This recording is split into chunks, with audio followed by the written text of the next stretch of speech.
बिस्मिल्लाहिर्रहमानिर्रहीम। अस्सलाम वालेकुम व्यूवर्स, मैं हूं शेफ़ मारिया और आज मैं आप लोगों के लिए बहुत ही मज़ेदार सी रेसिपी लेकर आई हूं। चिकन लच्छा पकोड़ा सिखाने जा रही हूं, जिसको बनाना बेहद आसान है और ये बहुत ही मज़ेदार बन के तैयार होते हैं। किस तरह से आप लोग क्रिस्पी लच्छा पकोड़ा बना सकते हैं चिकन के साथ और आलू के साथ, इसको मिला के तैयार करेंगे। सारी टिप्स और ट्रिक्स आप लोगों को बताऊँगी, तो आपने इस वीडियो को लास्ट तक ज़रूर देखना है। बहुत ही बेहतरीन बन के तैयार होते हैं और बहुत देर तक ये क्रिस्पी रहेंगे। इसको आप लोग एक बार बनाएंगे तो बार बार दिल चाहेगा आप लोगों का बनाने का। तो चलिए आइए वीडियो स्टार्ट करते हैं। तो इसके लिए हमें चाहिए होंगे सबसे पहले 2 अदद आलू मैंने बड़े साइज़ के लिए थे और इसको मैं स्लाइसर की मदद से स्लाइस कर रही हूँ ताकि इवन साइज़ के स्लाइसेस हो सके, क्योंकि इसका हम लच्छा पकोड़ा बना रहे हैं और इसको हमने जूलियन में कट करना है। तो देखिए इस तरह से आपने पहले स्लाइसेस में कट कर देना है, बिल्कुल पतला पतला सा। और उसके बाद हम इस तरह से रख के आलू के लच्छे बना लेंगे, यानी कि इसको हमने जूलियन में कट कर लेना है इस तरह से। और कट करने के बाद आपने क्या करना है, इसको डायरेक्टली उठाना है और पानी में डाल देना है ताकि इसका कलर चेंज ना हो।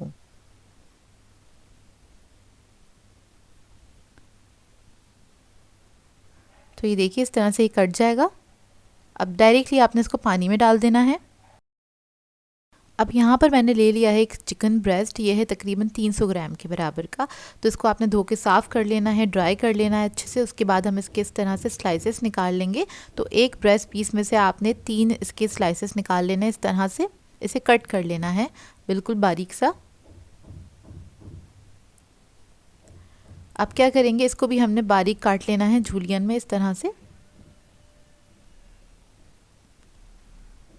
तो चिकन ब्रेस्ट को भी मैं इसी तरीके से कट कर लूँगी। बस आपने चिकन को इसी तरीके से बारीक बारीक कट कर लेना है। तो देखिए चिकन भी हमारी कट हो गई है। अब हम क्या करेंगे, एक बड़ा सा बाउल ले लेंगे, उसके अंदर हम सबसे पहले ऐड करेंगे ये हमारे जो पोटैटो थे जो हमने कट करे थे, उसको मैंने पानी में डिप करके रखा हुआ था और इससे क्या होता है ये काले नहीं होते हैं।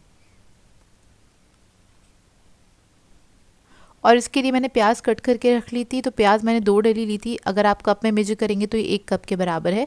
तो प्याज ऐड कर लेंगे और इसको भी हम खोल लेंगे इस तरह से, ताकि पकोड़े हमारे अच्छे लच्छेदार बन के तैयार हों। चिकन भी ऐड कर लेंगे।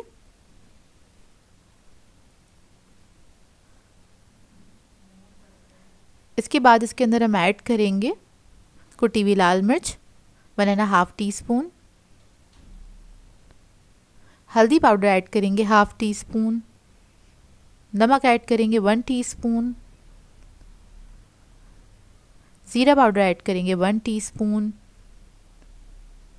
रेड चिली पाउडर ऐड करेंगे 1 टीस्पून, लहसुन अदरक का पेस्ट ऐड करेंगे 1 टेबलस्पून। फिर मैं इसके अंदर ऐड करूँगी कसूरी मेथी 1 टेबलस्पून, धनिया ऐड करेंगे और ज़ीरा कुटा हुआ और भुना हुआ 1.5 टेबलस्पून के बराबर, हरा धनिया और पुदीना ऐड करेंगे आधा कप,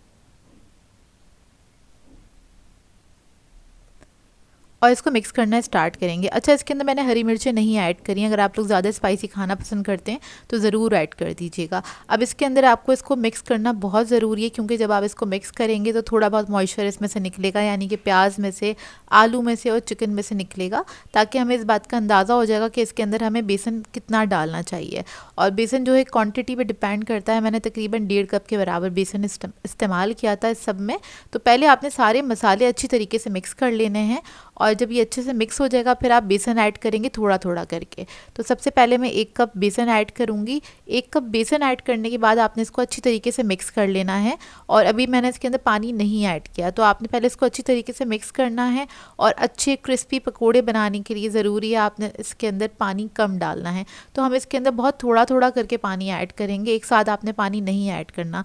वो जो बैटर बना के फिर आप उसके अंदर सब्जियाँ ऐड करेंगे, बाकी चीज़ें ऐड करेंगे, तो वो पकोड़े जो है ना नरम बन के तैयार होते हैं, क्रिस्पी नहीं बनते। सुपर क्रिस्पी चाहिए तो आपको इसी मेथड को फॉलो करना होगा।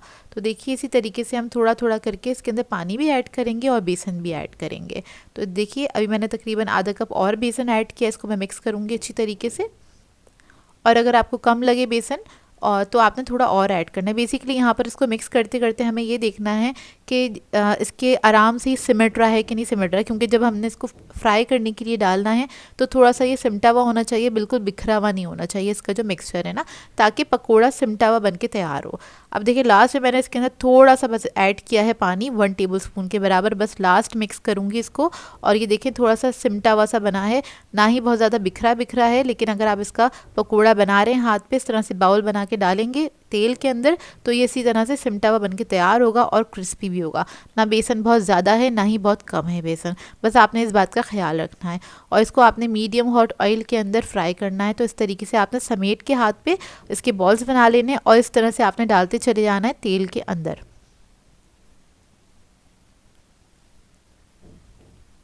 तो बस हम तेल में इसको इस तरह से ऐड कर देंगे और इसको फ्राई होने में तकरीबन 7 से 8 मिनट लगते हैं एक बैच फ्राई होने में। और इसको डालने के बाद आपने फ़ौरन से इसको टच नहीं करना है, थोड़ा सा इसको स्टेबल होने दीजिएगा, क्योंकि इसके अंदर आपको पता है ना बेसन की क्वांटिटी बहुत ज़्यादा नहीं है, हल्का सा बस एक कह लें कोटिंग सी हुई हुई है सब चीज़ों के ऊपर ना। और जब ये थोड़े से स्टेबल हो जाए तो इस तरह से आपने हल्का सा इसको मिक्स कर देना है, ताकि अगर ये नीचे थोड़े बहुत स्टिक हुए हुए हैं तो वो निकल जाएँ, ज़रा खिले खिले से हो जाएँ। मिक्स करने के बाद इसको कलर आने तक आपने पकने देना है और बार बार चमचा नहीं चलाइएगा, नहीं तो ये टूट सकते हैं।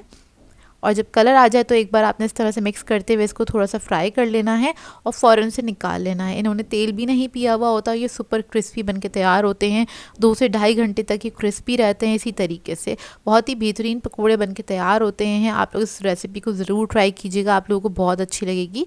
तो देखिए अंदर से भी ड्राई हैं और बिल्कुल भी कच्चा नहीं है इसका बैटर, और बहुत ही बेहतरीन बन के तैयार हुए हैं। आई होप आपको ये रेसिपी अच्छी लगी हो। सो व्यूअर्स, अगर आप लोगों को मेरी रेसिपीज़ अच्छी लगती हैं तो मेरे चैनल को सब्सक्राइब करें, लाइक करें, कमेंट ज़रूर किया करें, शेयर भी ज़रूर किया करें अपने फ्रेंड्स के साथ, फैमिली के साथ। तो मुझे अपनी दुआ में याद रखिएगा। अल्लाह हाफ़िज़।